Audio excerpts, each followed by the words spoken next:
Are you an artist or music fan looking to find the next breakout track? Imagine having monthly royalty income coming in while you sleep, all because you found the next big hit. Here's everything you need to know to start your own record label. Let's start with what a record label actually is. A record label is essentially the venture capitalist of the music industry. What they do is invest in artists and hope to make the money back.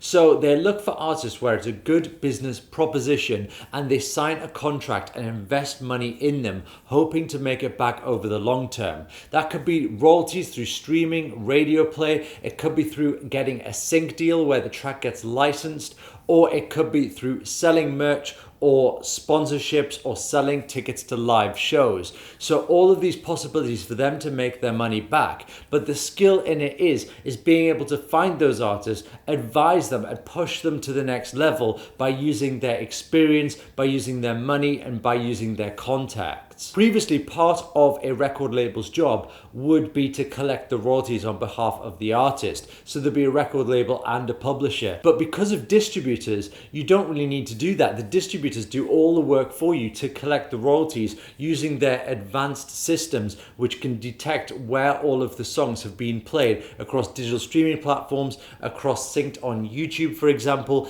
and then collect the royalties on your behalf. So really a record label now is just someone who is investing in an artist in order to get their money back. When starting a record label, you really need to know that you are in it for the long run. You need to commit to finding artists, signing them, and being able to push them to the next level, but also have a 5 to 10 year plan. There is no point starting a record label, calling yourself the CEO of that record label, put it in your Instagram bio, put it on your LinkedIn, and then go around telling everyone you're CEO of a record label and then actually doing nothing. It is so hard and so difficult to get an artist off the ground. There are millions and millions of tracks released every single year.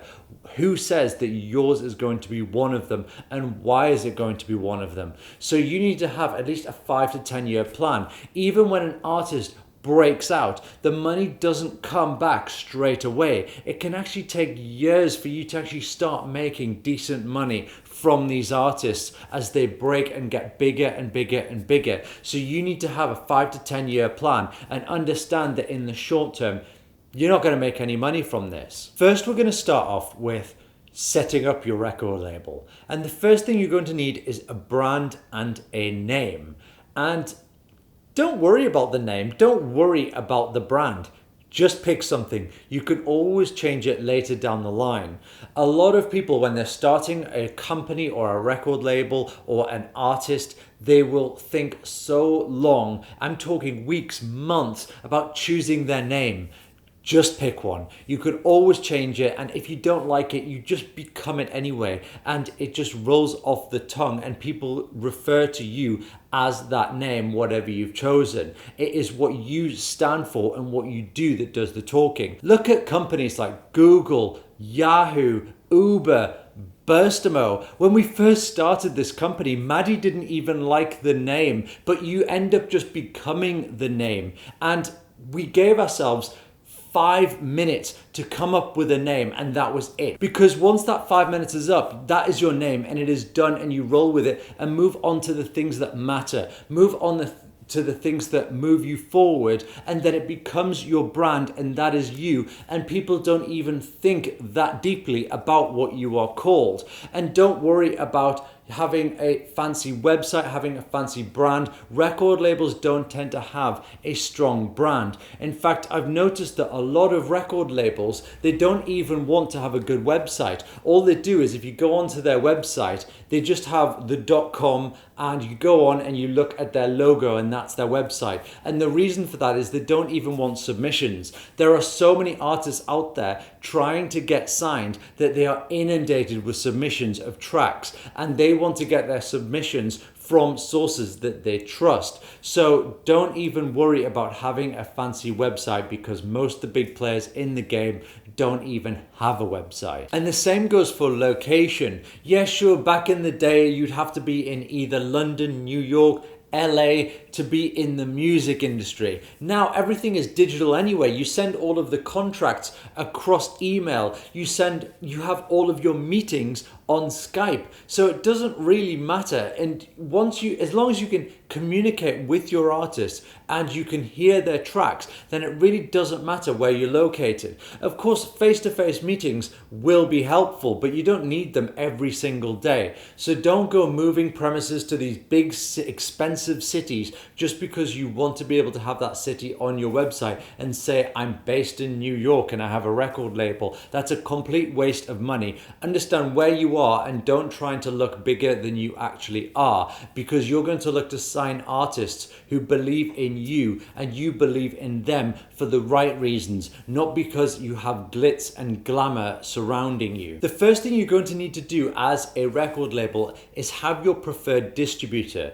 At Burstimo, we recommend DistroKid or CD Baby. They're reliable and they've got great customer service, and we're not endorsed by them and we're not affiliated by them, but they are the best that everybody uses, and they pay out royalties regularly, and they have great platforms and great technology. So we recommend those two if you are starting a record label. And what the distributor will do is collect all the royalties for you on behalf of your artists. They will also help you with Spotify submissions and getting onto Spotify for artists and all of the admin stuff that you need to essentially make money as a record label. So make sure you've got a good relationship with your distributor and you're signed up to the right one that you like, because that is going to be the heart and soul of your company, and essentially all of the revenue will come via the distributor. Also, if you haven't subscribed to our YouTube channel yet, then we are uploading music marketing and music industry advice videos 3 times a week now. So if you want to see more videos like this,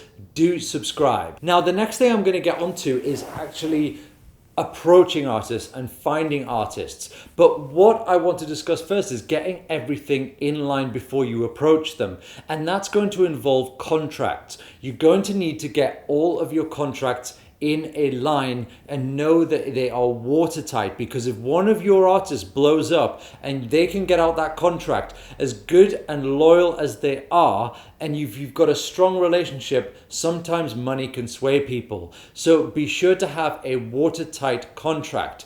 Now, a solicitor or lawyer will charge you so much money for a bespoke contract.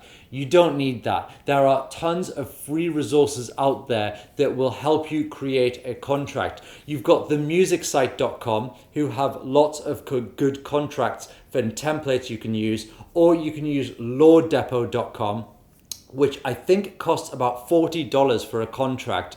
And it is like a step-by-step process where you just fill in all of the blanks and choose the options you want, and out the other end will come your bespoke contract. So you could potentially save hundreds, if not thousands of dollars by using lawdepot.com. And I'll link them both down below so you can go and check them out after this video.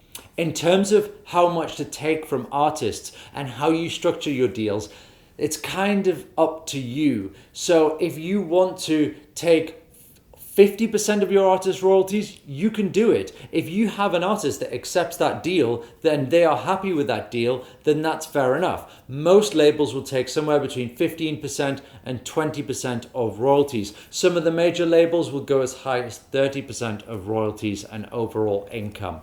But it just depends on the artist, and also what you are going to offer the artist. The artist will want to see in that contract what you are going to do for them and the time frame. Normally it is around a 3-year to 5-year deal they'll be signing, and you will sign to say what you will be doing, how much you will be investing, and what you'll be providing them. And then they will also sign to say what they will be doing and providing you to honor their side of the contract. So you have to know what you'll be doing for each other. Are you going to give them an advance? Are you going to give them a few $1,000s up front to go and create good music and get it produced and mastered? Or are you going to pay for their promotion, their music video, or some kind of radio plugger to try and get them on the radio? It just depends on what that artist needs at the time, how big the artist is, and what you can offer them. To set up your record label, we do recommend having a social media presence. If you're able to prove that you can grow your own social media, you could probably help by growing the artist's social media. And every time you approach an artist saying, let's work, I want to sign you, and they look at your social media and there's nothing on it, then they're probably not going to be attracted to signing a deal with you. But if they see that you are growing and they see that you're putting out content and you really mean business and you're serious about your label, they are more likely going to take you seriously. So get creating social media content, and you can watch tons and tons of our videos or other marketing videos that will tell you exactly how to create content for your social media in the music industry. And then you'll find that you'll start to attract better and better artists. And you need to make sure that you are finding the right artist. You need to make sure that they've done everything organically. Don't be fooled by all of the engagement they get, the number of followers they get, and sign an artist just because they have a high social media following. A following is easy to fake. If an artist has 40,000 followers on their Instagram, doesn't mean it's real. If they've got tons of likes, but it's not consistent, it's probably not real. You have to make sure that everything is organic. A good way of doing this is go to their stories and see how many views they get on their stories.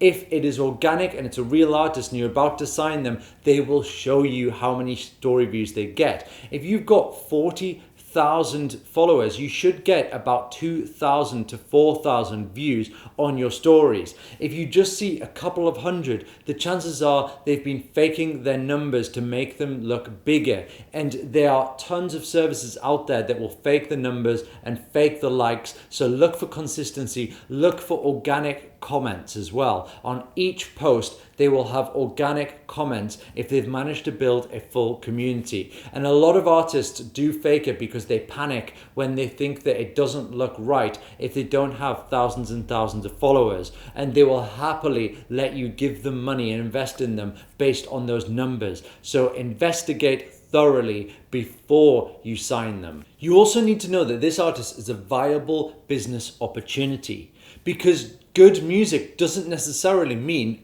good business opportunity. You need to find an artist who has a brand, the potential to blow up, and also be able to get you your money back. Whether they can build an audience on social media and be able to pull an audience to their shows and sell tickets. Whether they've got a good social media presence and able to sell merch. Or whether simply they've got such good music that has a lot of sync opportunities so you can sell and license the music for adverts on TV, movie soundtracks, or video games are great ways of getting money back through sync. But you have to make sure that this all works. If you don't have an artist where you can make your money back and you're hoping just to make it back on streams, it's not going to work. Streams won't get you your money back, but those other places will. Now that you've signed your artist, you need to work with them. Working with them can be so difficult. You've signed a 3 to 5 year deal and you've got to now work with this personality alongside them and push them to be able to take them to the next level and also push themselves. You need to find the tracks that are going to work and what you're going to release. Whether you've signed them and you already know the tracks, or now they've got to go and write those tracks. And you've got to have full approval, but also don't kill the artist's creativity. The best artists that blow up, they know what they want and they know what they want to release. If you've ever seen Bohemian Rhapsody, the Queen movie, you will see that famous scene from that movie where they say that Bohemian Rhapsody was too long of a track and it would never blow up. Nobody wants some kind of weird pop opera hybrid. It was in the movie trailer. Go check it out. It's an amazing scene. And you know the story, it became one of the best songs ever released in history. So you need to understand that these artists, if they like what they're putting out and they can create it every single day, then they will continue to do it for you and your label. If you pressure them down for a certain genre and the genre is wrong for them, then they won't know how to replicate that success if they are successful, and you'll end up with just a one-hit wonder on your hands. You also need to put the right team together. You need to employ the right people for this artist. You need to find the right promotion companies, the right social media companies, radio pluggers, PR. You need to find the right team for them. Find the past successes of those companies. I think the best measure of how good a company is how well they've done in the past year. Ask that company, what artists have you worked with in the last 12 months and been successful with? If they're a good company and they get good results, they'll be able to tell you. A mistake often made is record labels will employ producers with big names, songwriters with big names, or get the track mixed and mastered by someone who did a big album 10 years ago and hoping that that name carries, but it really doesn't. What happens is these guys are just cashing in on their name. They don't necessarily have money coming in anymore or are any more talented than anyone else at that point. Sometimes you can end up dating your music and make it sound like it was from 10 years ago because you picked the wrong songwriter or the wrong producer. So don't get attracted by the shiny things that are going to come your way when you start flashing the cash, because trust me, people know how to take your money, and it is incredibly expensive to get a big name to produce your track when it doesn't improve the track or add anything to the artist's credibility. As a label, Spotify are big supporters of independent labels. They can give you your own platform for Spotify for Artists.